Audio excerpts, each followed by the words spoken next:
won't work it, don't make the best, you won't make it.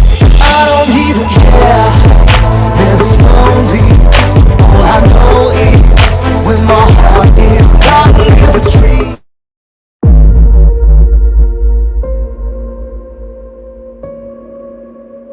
Let me paint you a picture.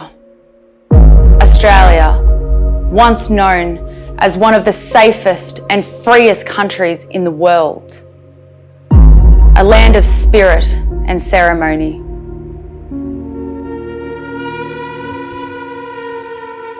A land of opportunity where the hopeful came for a new start so their children could be free and prosperous. Where the battler had a chance and poor men made good. A land where you were free to explore your surroundings. A land with room to spread one's wings. A land of brotherhood, celebration, and connection. A land where you came to visit and didn't want to leave. A land of privacy rights, medical rights, freedom of speech, freedom of movement, freedom to protest, freedom to worship, thanks to their sacrifice. But something happened.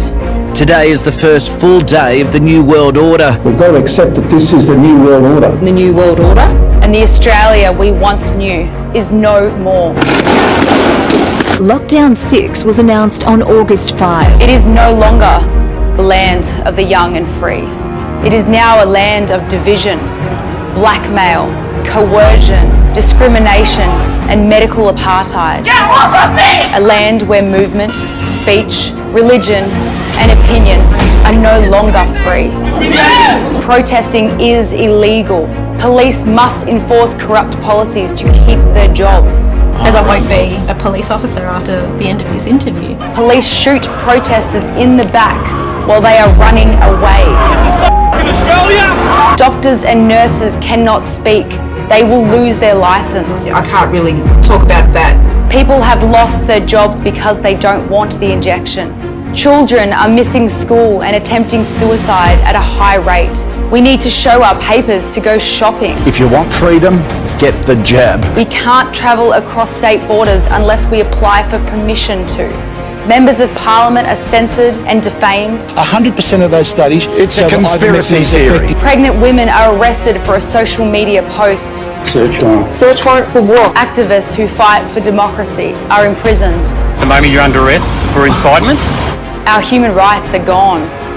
Our human rights are gone. It's time that we take off the COVID blinkers and look at what's happened to our once great and free country. Australia can no longer fight for itself. We have been silenced, assaulted, blackmailed, and psychologically damaged. We tried to fight this battle alone. The government has instilled so much fear that we have lost our vigour to fight. We are a broken nation, and although we will never give up, we need your help to continue our fight. We need help from our international friends.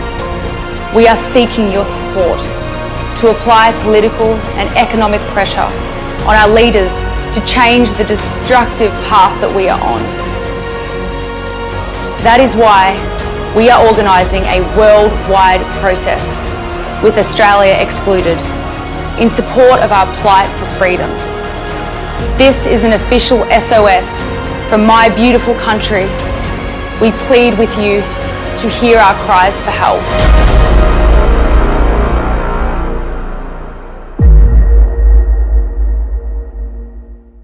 Let's rock. Monica, it is an absolute pleasure to have you on the Crucial Journey podcast. I'm Crucial. I think the world knows who you are. I think you came onto the international scene a few months back when you were arrested for incitement for none other than wanting to get people to assemble to talk about their rights, their freedom, stand for something that matters, human rights, right? Yeah, literally being an advocate for human rights is considered a crime under the Daniel Andrews government. So yeah, that's my crime. Exactly. Now you are the face of Reignite Democracy. Do you want to just start off by telling us what that is about? Yeah, sure. Well, it started off just as a way for people to voice their concerns during lockdowns because, no one could protest. And I could feel the anger and the anxiety in people, and they needed an outlet for that. So I started an online protest movement, and it just kind of just flourished from there. And it's become something that I had no idea it would become. But basically what it does now is it just provides tools and resources. We have community groups all across the country. We have a business directory. And obviously we're a really robust lobby group. So we lobby for good causes and good candidates and publish great content and things like that. That's amazing. It's really interesting that whereas I know you're not someone that has been politically active over the last few years until recently, it seems like you've had a lot of experience dealing with people. You're obviously doing a great job running this Democratic Party, Reignite Democracy.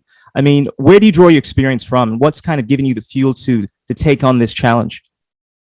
Well, I was always in sales, from a young age of 17. So I guess my people skills come from that, a lot of sales training and things like that. I did really well in real estate, and I basically didn't work for 3 years from about 29 to 32, and I traveled alone.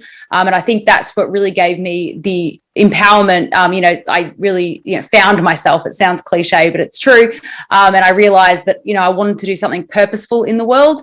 I had no idea it would have anything to do with politics. I didn't know anything about politics until COVID hit. And I think that's part of the problem. People like probably you two and me, we just were enjoying our lives and we didn't care about politics until every 4 years when we had to vote for something, and we'd just do a quick Google search or something, or vote like our parents do.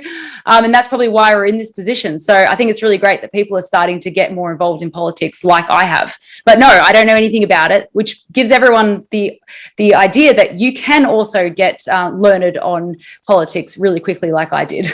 Absolutely. I think your situation is something that is applying to a lot of people around the world. They're finding that because of the situation, the gravity of the situation, we're compelled to become politically active, regardless of whether or not you even consider yourself political. Everyone has an opinion on what is going on. And I don't think there could be any more controversial issue right now. And personally, I don't think it's controversial, but I want to focus on this bill because we just had the protests over the weekend, one of the biggest protests I've ever seen. I mean, I was at I actually didn't make it to the Black Lives Matter protest last year, but I made sure I made it to this one because I think this bill is going to affect all of us. It's not just about this covers all Australians, and obviously from a larger context, this could make its way over to other countries, this kind of legislation. So let's talk about this bill. I've heard you say in a previous interview, I think with Thanos, that you're concerned about this thing, understandably. You're someone you've been to jail, you've dealt with a lot of difficulty. So for you to say something like that, I think it shows the gravity of the situation. So why are you concerned about this bill, and what does it entail for the future of Australia? Well, the bill is just very vague, and it says that, you can be detained based on your characteristics, attributes, and circumstances. And it doesn't even explain what that is.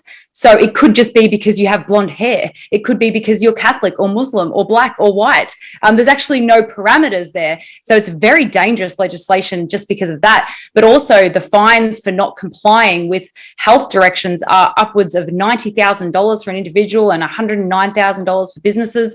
And also the most concerning thing is that Daniel Andrews can call a pandemic for literally any reason at all. So if someone in Iceland has a sniffly nose, he could decide that it is too dangerous for Victorians to, for example, vote in the next election.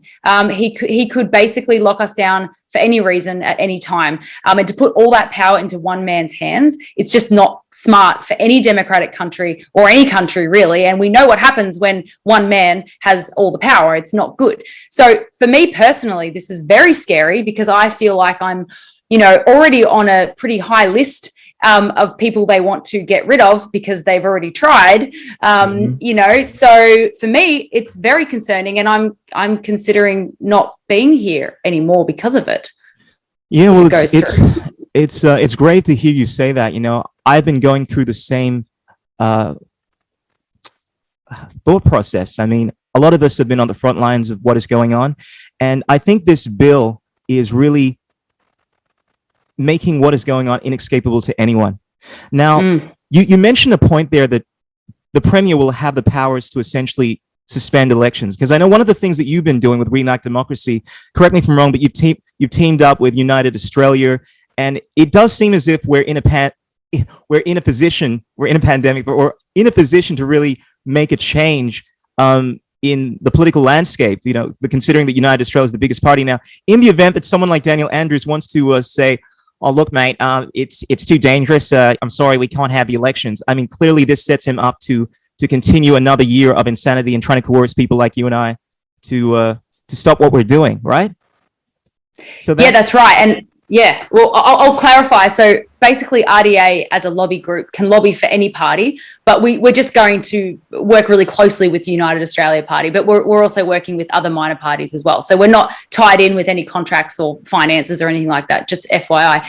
But it is a really great time in Australian history for a revolution, a peaceful one, which would be really great. If we can't change the types of people in our Parliament House after what we've been through over the last 2 years on a federal and state level, then Australia, maybe they like being controlled. So this is like the last hope for us to take our country back. And I think this bill, like you said, it's really actually a good thing, I think, because Daniel Andrews in particular is putting on paper his dreams of dictatorship. No one can deny it. And it's actually bringing everyone together, vaccinated, unvaccinated, Catholic, Christian, atheist, black, white, Chinese, doesn't matter. This affects everyone. And some of my friends who have been quite quiet this entire time, just kind of laughing at me, are now like, "Oh my gosh, Monica, what can I do?" And I'm like, "Oh, welcome to the fight," because now it's affecting them. So I think it's actually a devil in disguise, and I think it's going to be the undoing of Daniel Andrews, and that's the hope that I hold on to. That's a salient point, because I heard you say in a previous interview that this exact same point, that regardless of what your political alignment is, I mean, if you're someone that believes in racial justice and equality and that kind of stuff, the Black Lives Matter crew, obviously they don't like the idea of being targeted based off their race. If you believe in classic individual rights like freedom of movement, obviously you have a problem with this. So when people, I find, understand what's going on, they realize that this thing is not a good idea. But nonetheless, we have people like, who is it, Fiona Patton? We still have certain political figures that seem to be showing their support of this thing. So I bring the question to you, what is going on? Is this what Australia has become? I mean, are these the values that we have now? Is human rights something in the past? Maybe I didn't get the Notebook. Is that somehow lost? I mean, what is going on in Parliament? Why hasn't this guy been kicked out for treason? I don't know, and I would love to see that day. But yeah, everything's been really confused. I mean, I don't like to use the term left and right, but it's just easy to explain. But like the left is all about freedom, being non-discriminatory, looking after the minority groups, and it all seems to have been flipped on its head because they should be protesting with the freedom movement for freedom for everyone. But it seems that the minority groups, like the unvaccinated, for example, don't have any rights according to that movement. So it's really strange because they should be protesting with us. And also Fiona Patton, I mean, even her own people, which is the sex working industry, have written an open letter to her basically saying that they don't like this bill either. So her own people are turning against her. The only thing that makes sense to me as to why she would vote for this bill is that she has some sort of deal, whether it's blackmail or whether it's a financial incentive or whether it's some sort of bill that they're going to put through. That's the only thing that makes sense, because it doesn't make sense to justify this bill at all.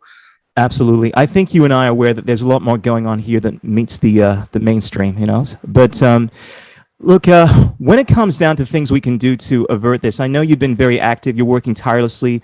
I saw your recent post on YouTube where you've started an SOS From Australia campaign in order to get the rest of the world campaigning against what is going on here. And it's really interesting. I love the idea. One criticism I heard, which is interesting, is that some people feel as if Australia, we've never experienced any kind of revolution before. We should be fighting this thing on our own. We should be getting our hands dirty, right? But the interesting thing is the media, they're projecting this narrative. When the Americans are protesting, wanting to support us, like in New York, when people like Candace Owens talk about just the travesty that has befallen this country, they laugh at her. They laugh at the New Yorkers. So the media are still projecting this idea that everything is fine.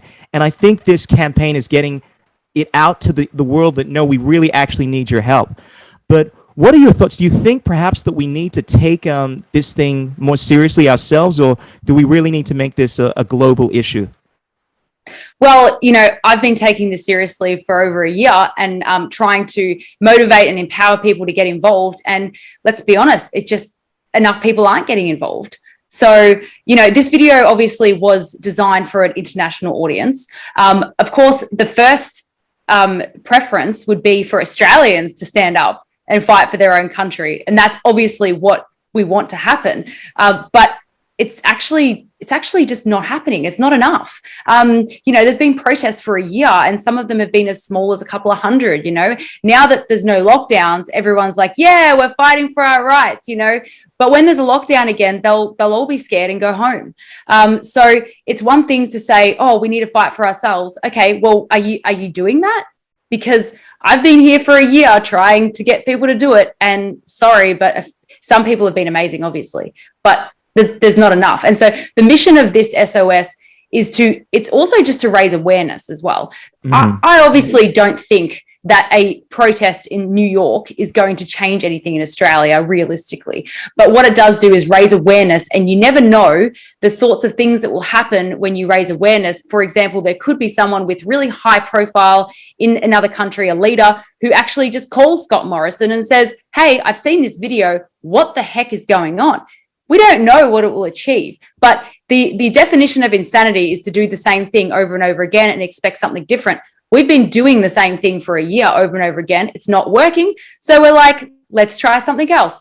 Also, on another note, if I incite a protest in Australia, I go back to jail for 3 months with no questions asked. So I put on my creativity loophole hat and decided to incite a worldwide protest. So there you go. Absolutely. I, for one, support the idea. I think it's a brilliant idea because it is about raising awareness. A lot of people think that just talking about this stuff isn't going to resolve the problem. But I personally have the mindset that the reason this problem is going on is there's so many people that don't want to have this conversation. You're going blue in the face. I saw this meme or little video of this animated GIF where someone's trying to talk to everyone, and as he's trying to talk to everyone, they're all leaving. They're all moving out because no one wants to talk to that person. So it's like you want to share, you want to unravel this dream spell, and that requires information, requires raising awareness. But unfortunately, people don't want to see that. We're living in an information war, and I think this campaign is the perfect way to do it. So I support it entirely. I got to ask you though, because you're someone that seems like you're down to earth. I mean, you're someone that has recently risen to media attention. I know you keep in touch with a lot of people. You connected to a lot of people. What do you think the Australian people feel in regards to what is going on? Because if there is a disconnect right now, because democratically speaking, we're supposed to be ruled by the people, right? But if we're in a situation where the people on top, these governmentalist cronies, I call them, are making these decisions that do not represent what the people want, that's a situation that we can obviously rectify through the democratic process. But first of all, what do you think people feel about the current situation? And then what happens if we do end up having an elections and the people do vote, and the people, because they, for whatever reason, they bought into this narrative that somehow our safety overrides our freedom and this truly democratic system where we respect individual rights. This is how I see it. What do we do then?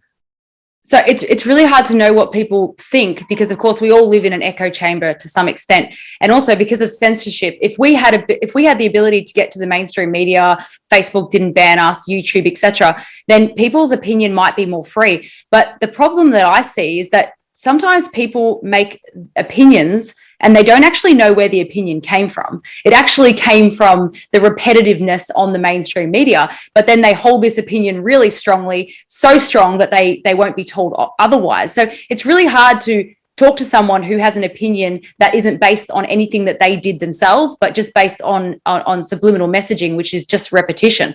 And also people don't want to see the truth because then everything is a lie and they have to go through that whole process of going down the hole and coming back up and trying to live in normal society knowing that everything is a lie. So that's what we're struggling to get through to people. And I can't say definitively if I think more than 50% of Australians hate what's going on or not. I don't know that because the brainwashing has been so successful. And that's why I'm thinking if we can't change anything at the next elections, then maybe Australians actually want a dictator. Maybe they enjoy being told what to do. On the other side, I'm also a religious person, so I believe in God. And I think the absence of God leaves a very big space for someone to find a new hero. I think we all need a hero, someone to look up to. And so that person God is being replaced by government in some situations. So people are looking for the government to protect them because there's this big problem that the government has presented to them, and they're providing the solutions. Whereas religious people obviously just pray and know that God's going to figure it out, and they don't actually have any respect for the government. So actually, a lot of the dissidents are people who believe in God. But besides that, what are we going to do to with the campaigning coming up? We are going to give it everything we've got. I mean, we're talking like 18-hour days of campaigning and posters and information about how to vote properly so that your vote actually counts. I don't even know how to vote properly. I'm just finding out now for the first time in my life.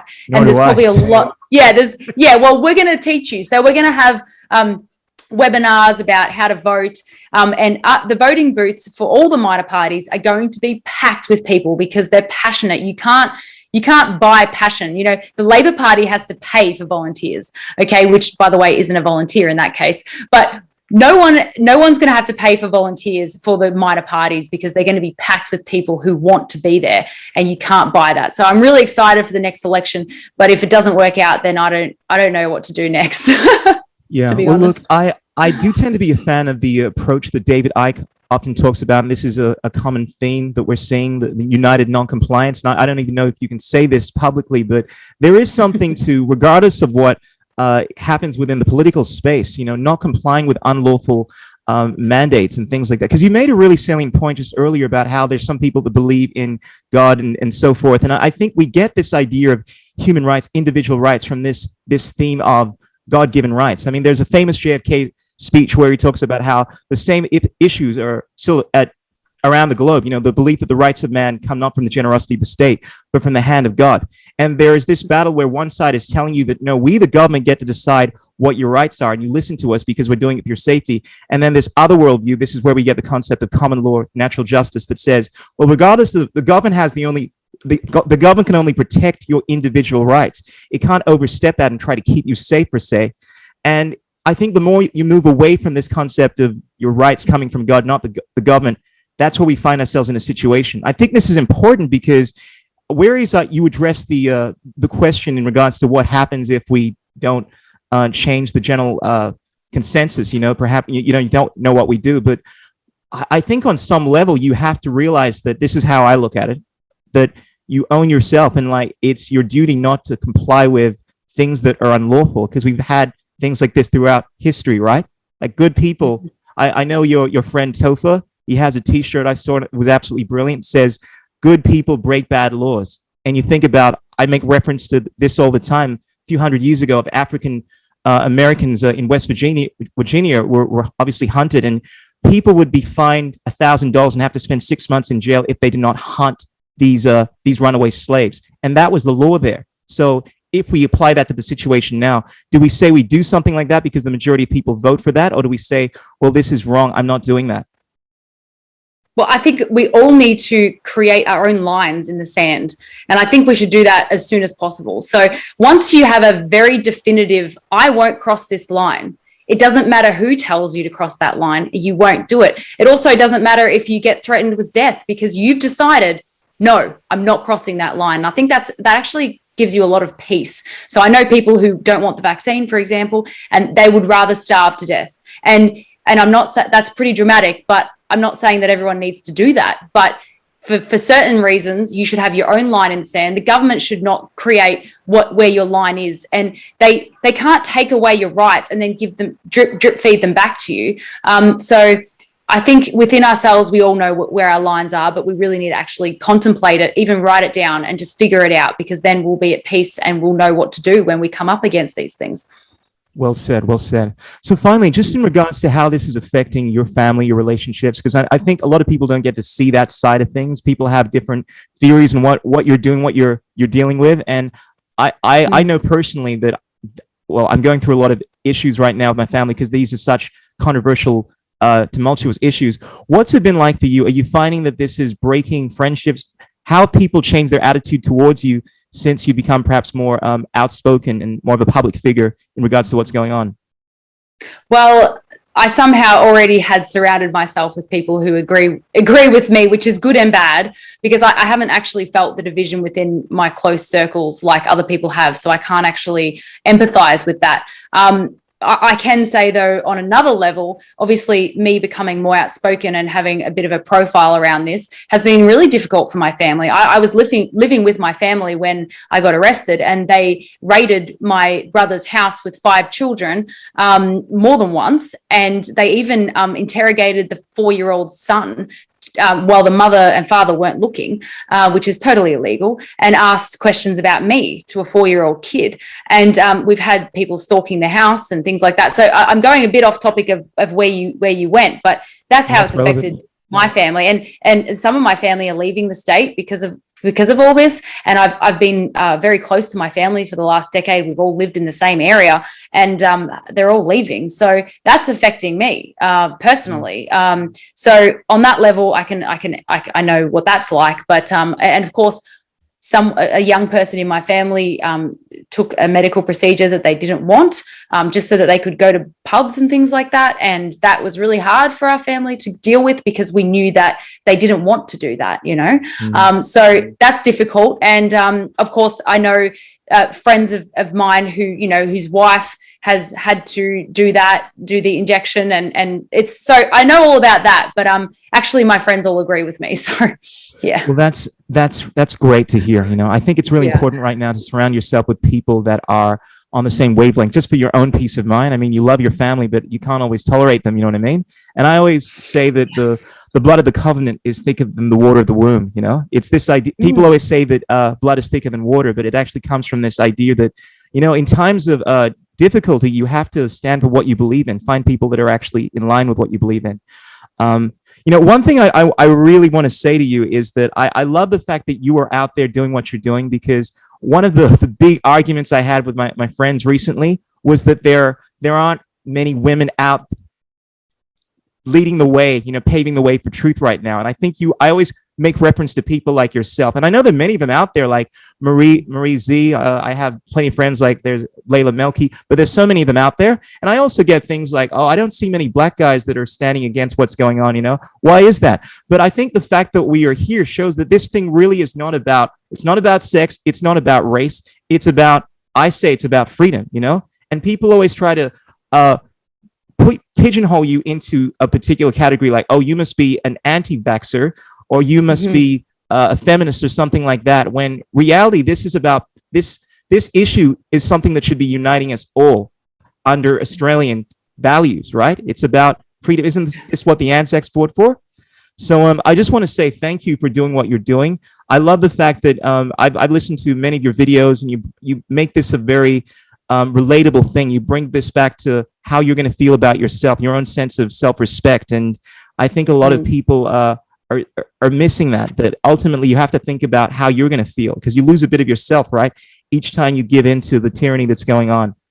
But actually, I want to say something really cool that someone just said that's going to really relate to what you just said. Okay. How it doesn't matter about race and things like that. Here, it's a black guy in Queensland. His name is Tricky, and he said this really cool thing that just really resonated with me. It just made a lot of sense coming from him. He said, if we were to fight together for freedom, I would even fight with a racist. He said, I don't care, because right now our freedom is the most important thing. And once we get our freedom back, then we can go back to being however we are before, which I'm not saying is a good thing, but that's how far he said he would go to unite with anyone who has the common cause of freedom. So let's forget about the petty stuff, and not saying that that's petty, but you know what I mean. I know exactly what you mean. We can go back to doing that once we have our freedoms back, to actually fight those things, because without freedom, we can't fight anything. So yeah. One of my favorite political figures, Ron Paul, makes this point about how once you lose your freedom of what you can put in your body, your own personal bodily autonomy, then it's a slippery slope to losing everything else. I mean, what next? I mean, if you can force someone to inject something, why not force them to have children and so forth? And we go down this very slippery slope to, well, we're in 1984. I think you know what I mean. But yeah, I do. Yeah, anyway, Thank you so much for being you. Thank you for your time. I know you're really busy, so I really appreciate you taking the time out to come on a smaller channel like mine. I'm going to be posting this across the interwebs, and I really look forward to you inspiring people around the world with what you're doing. Hopefully we can, I believe that, we will win this fight. I always say that the arc of the moral universe is long, but it always bends towards justice. We may have to fight a battle more than once to win it. Yeah, we will win. It might get really messy, but we will win. Absolutely. Well, Monica, I'll put your contacts, your links. Everyone knows where to find you. Reignite Democracy. Ladies and gentlemen, freaks and geeks, be sure to check it out and keep paving the way. Keep fighting the good fight. God bless you, Monica. God bless you too. Thank you. You won't work it, don't make the rest, you won't make it. I don't need